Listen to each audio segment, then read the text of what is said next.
Hello students, आप सभी का क्लास में स्वागत है। हम बात कर रहे हैं पाश्चात्य प्रतिनिधि राजनीतिक विचारक जॉन लॉक के बारे में। इससे पूर्व की क्लास में हमने जॉन लॉक के द्वारा प्रतिपादित प्राकृतिक अधिकार, प्राकृतिक कानून और व्यक्तिगत संपत्ति संबंधी उनकी विचारधारा के बारे में जाना था।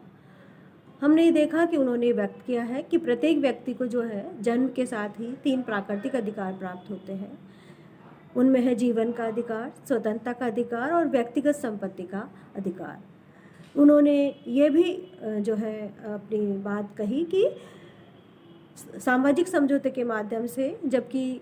सरकार नामक संस्था का निर्माण होता है या राज्य का निर्माण होता है, उसके पश्चात भी जो है व्यक्ति के प्राकृतिक अधिकारों का सम्मान किया जाना चाहिए और प्रत्येक व्यक्ति को ये 3 प्राकृतिक अधिकार प्राप्त होने ही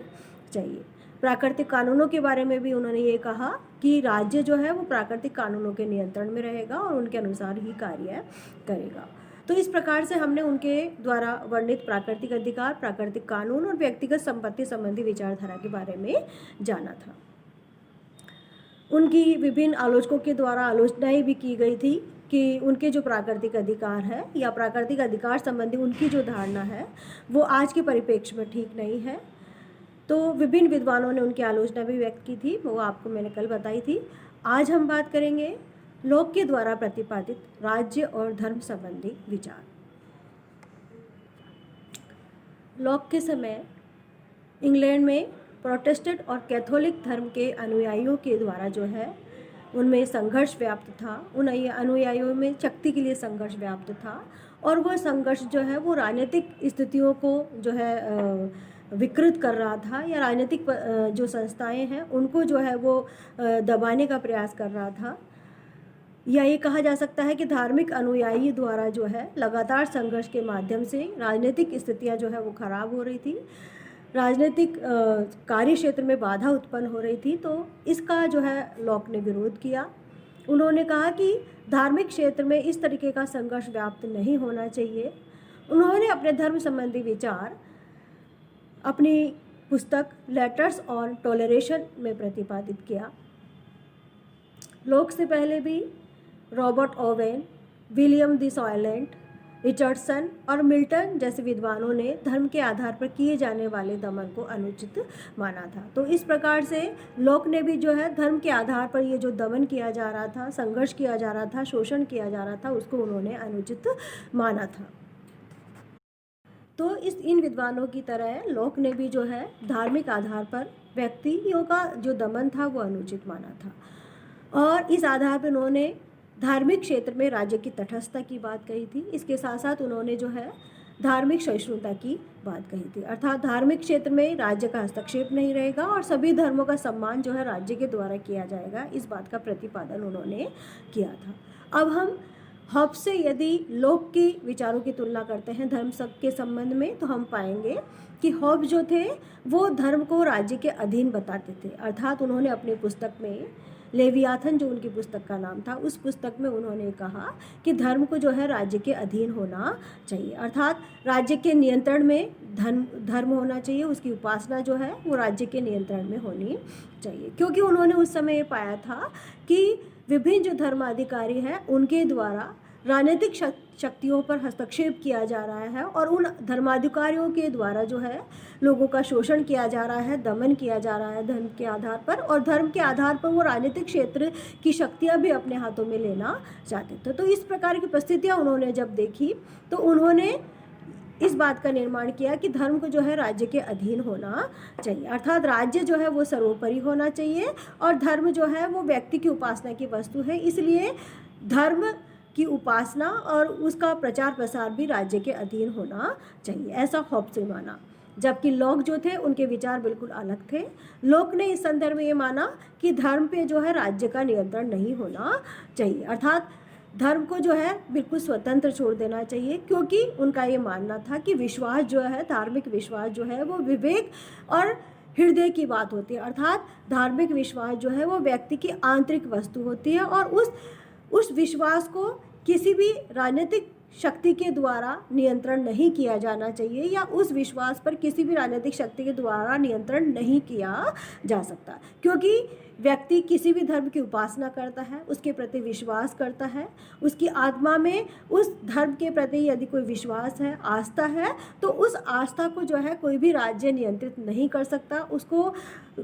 किसी राज्य के द्वारा नियंत्रित नहीं किया जाना चाहिए। बल्कि इस संदर्भ में व्यक्ति को स्वतंत्र छोड़ देना चाहिए कि व्यक्ति किसी भी धर्म का पालन करे, किसी भी धर्म को अपनाए, किसी भी धर्म के प्रति वो विश्वास रखे, उसकी उपासना करे और उसका प्रचार प्रसार करे।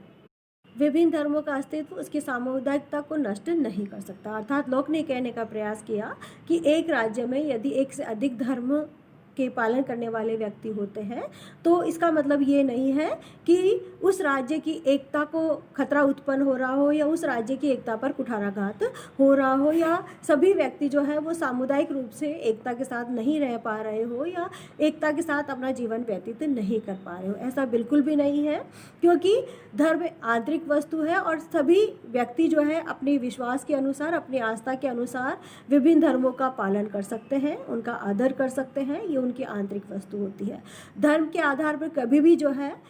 एकता पर कुठाराघात नहीं होता है, बल्कि एकता पर कुठाराघात तब होता है जबकि राज्य के द्वारा जबरदस्ती एक ही धर्म का पालन करवाया जा रहा हो सभी लोगों से, या एक ही धर्म के प्रति आस्था रखने पर जोर दिया जा रहा हो राज्य के द्वारा, तब जो है राज्य की एकता पर कुठाराघात होता है। तभी व्यक्तियों में के मन में राज्य के प्रति विद्रोह भावना उत्पन्न होती है, राज्य के प्रति क्रांति की भावना उत्पन्न होती है। तो लोक ने इस बात का समर्थन किया कि एक राज्य में एक से अधिक धर्मों का अस्तित्व हो सकता है, और एक से अधिक धर्मों का अस्तित्व जो है राज्य की एकता बनाए रखने में सहयोगपूर्ण हो सकता है। वो राज्य की एकता बनाए रखने के लिए अधिक अच्छा हो सकता है, क्योंकि व्यक्ति जब स्वतंत्र होगा, स्वतंत्रतापूर्वक धर्म का पालन करेगा, तभी जो है वो संतुष्ट होगा और तभी जो है वो अपने अधिकारों का उपभोग कर पाएगा। इसके साथ साथ लोक ने कहने का प्रयास किया कि शासक का कार्य भौतिक लक्ष्य की सिद्धि करना है, मनुष्य के धार्मिक जीवन को अनुशासित करना नहीं है। अर्थात लोक ने माना कि एक जो शासक होता है उसका कार्य होता है भौतिक लक्ष्य की सिद्धि करना, अर्थात व्यक्ति की जीवन की रक्षा करना, उसकी स्वतंत्रता की रक्षा करना, उसकी व्यक्तिगत संपत्ति की रक्षा करना। अर्थात एक शासक जो है या एक न्यायाधिकारी है, वो जो है अपनी शक्तियाँ जनता से प्राप्त करता है और जनता के प्रति उसके कुछ लक्ष्य होते हैं, कुछ उद्देश्य होते हैं। उन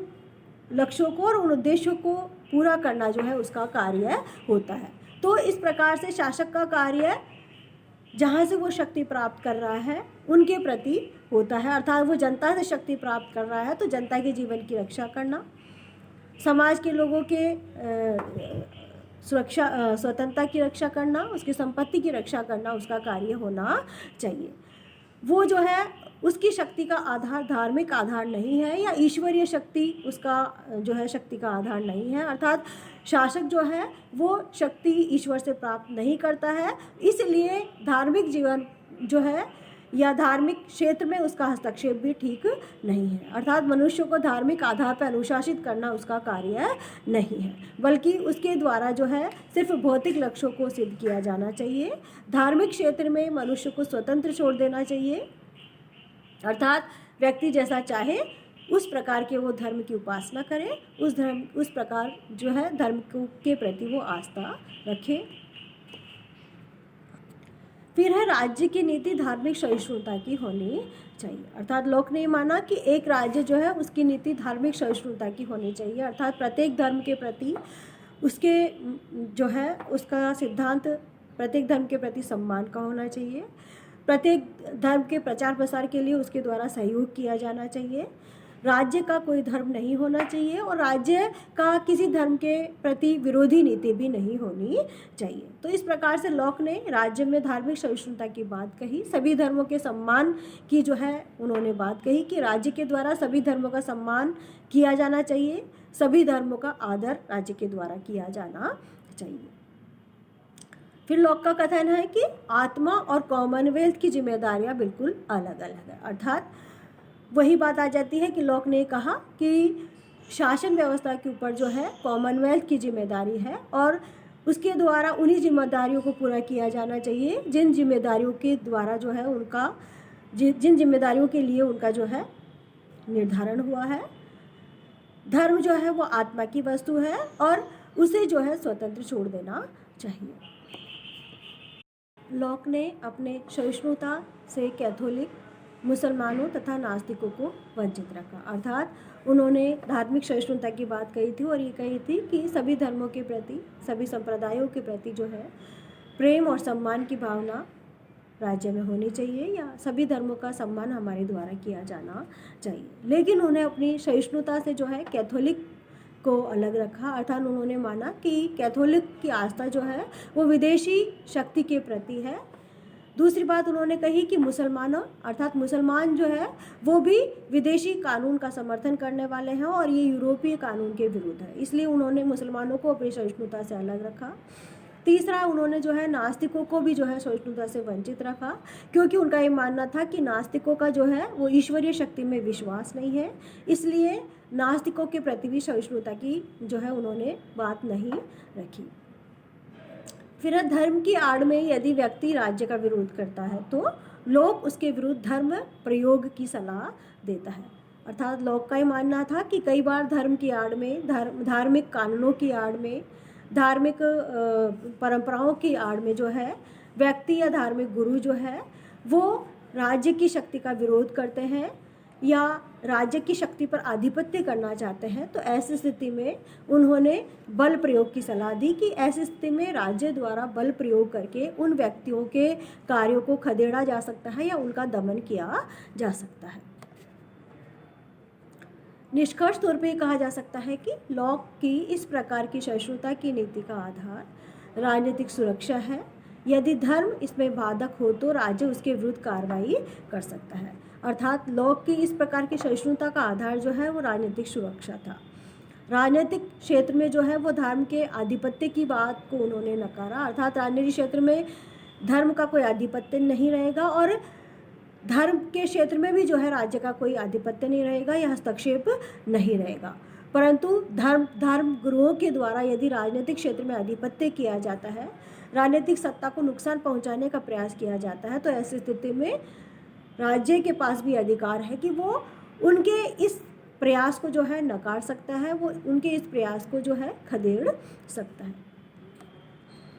इस प्रकार से आज का टॉपिक पूरा हुआ। अब मैं आपको एक बार सारी स्लाइड्स दिखा देती हूँ।